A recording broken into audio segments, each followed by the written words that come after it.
السلام علیکم ورحمۃ اللہ وبرکاتہ۔ دوستوں، امید کرتا ہوں آپ خیریت سے ہوں گے۔ میں ہوں محمد مقصود قاسمی اور آپ دیکھ رہے ہیں باغ مدینہ یوٹیوب چینل۔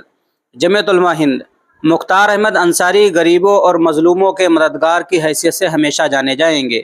صدر جمعیت علماء ہند مولانا محمود اسعد مدنی نے مرحوم کی وفات پر گہرے رنج کا اظہار کیا اور کہا کہ ان کا خاندان روشن تاریخ رکھتا ہے۔ نئی دہلی، 31 مارچ۔ جمعیت علماء ہند کے صدر مولانا محمود اسعد مدنی نے غازی پور اور مئو یوپی کے مشہور سیاسی و سماجی لیڈر مختار انصاری کے انتقال پر گہرے دکھ اور تعزیت کا اظہار کیا ہے اور کہا ہے کہ ان کی موت کے اسباب پر عوامی شکوک و شبہات اور اہل خانہ کی بے اطمینانی سے انصاف نافذ کرنے والی ایجنسیوں پر اعتماد کو شدید نقصان پہنچا ہے۔ مولانا مدنی نے کہا کہ صرف انصاف کافی نہیں ہے بلکہ انصاف پر اعتبار و اعتماد بھی ضروری ہے۔ حال میں یوپی کے جیل اور پولیس کسٹڈی میں کئی سیاسی و سماجی لیڈران کے قتل یا پر اسرار موت سے عوامی شک و شبے میں مزید اضافہ ہوا ہے۔ مولانا مدنی نے کہا کہ مختار احمد انصاری غریبوں اور مظلوموں کے ناصر و مددگار کی حیثیت سے ہمیشہ جانے اور پہچانے جائیں گے۔ میڈیا مافیا ڈون کی امیج کو اجاگر کر کے ان کی عوامی مقبولیت اور خدمت کو مٹا نہیں سکتا۔ انہوں نے ملک کے قانون کے مطابق اپنی عمر کا ایک طویل حصہ جیل میں گزارا ہے۔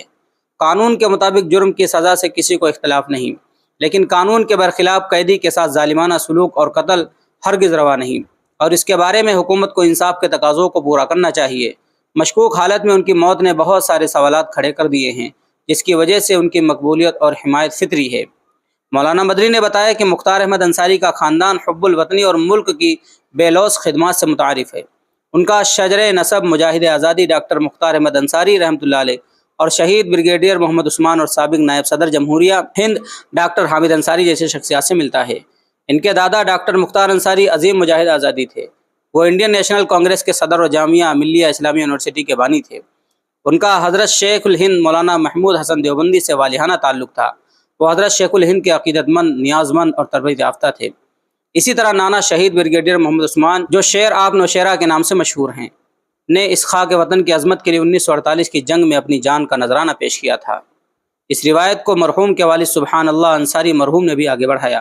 مولانا مدنی نے مطالبہ کیا کہ ان کی موت کے اسباب کی صاف شفاف انکوائری جلد از جلد مکمل کی جائے، کیونکہ انصاف کے اصول و عدالتی نظام پر اعتماد کو برقرار رکھنے اور انصاف کی بالادستی کے لیے یہ نہایت ضروری ہے۔ مولانا مدنی نے اس موقع پر مختار انصاری کے اہل خانہ بالخصوص بڑے بھائی صبغت اللہ انصاری، افضال انصاری، صاحبزادے عباس انصاری، عمر انصاری، بھتیجے سہیب انصاری وغیرہ کے ساتھ دلی ہمدردی و تعزیت کا اظہار کیا ہے اور مرحوم کے لیے دعائیں مغفرت کی ہے۔ مدیر محترم اس پریس ریلیز کو شائع فرما کر شکر گزار کریں۔ نیاز احمد فاروقی، سیکریٹری جمعیت علماء ہند۔ تو دوستو، یہ تھا جمعیت علماء ہند کے صدر مولانا محمود اسعد صاحب کا یہ بیان جو مرحوم مختار انصاری صاحب کے بارے میں آیا ہے۔ اب آپ حضرات کا اس کے متعلق کیا کہنا، نیچے کمنٹ کیجئے اور دعا کیجئے اللہ تبارک و تعالی مختار انصاری کی مغفرت فرمائے، جنت الفردوس میں اعلیٰ مقام عطا فرمائے۔ چلیے دوستو، پھر ملتے ہیں انشاءاللہ جلدی کسی نئے ویڈیو میں۔ السلام علیکم ورحمۃ اللہ وبرکاتہ۔